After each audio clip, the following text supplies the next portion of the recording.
যে তোমাকে কষ্ট দিয়ে স্থির থাকে, তার জন্য অস্থির হওয়া ছেড়ে দাও। কারণ তোমার অস্থিরতা তার কাছে ন্যাকামো বলে মনে হবে।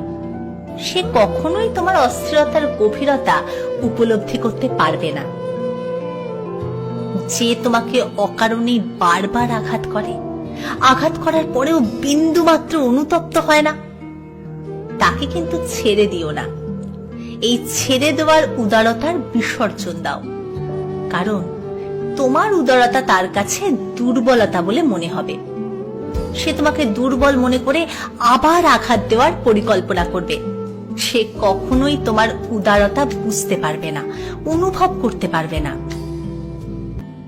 যে তোমাকে সিরিয়াস ভাবে হোক কিংবা হাসির ছলে সবার সামনে ছোট করছে, তাকে কখনো ভদ্রতা দেখাতে গিয়ে চুপচাপ ছেড়ে দিও না। তাকে তুমি তোমার মনুষ্যত্বের শিক্ষায় জবাব দিও। কারণ চুপচাপ ছেড়ে দিলে তোমার ভদ্রতাকে সে দুর্বলতা মনে করে পুনরায় ছোট করতে দ্বিতীয়বার ভাববে না।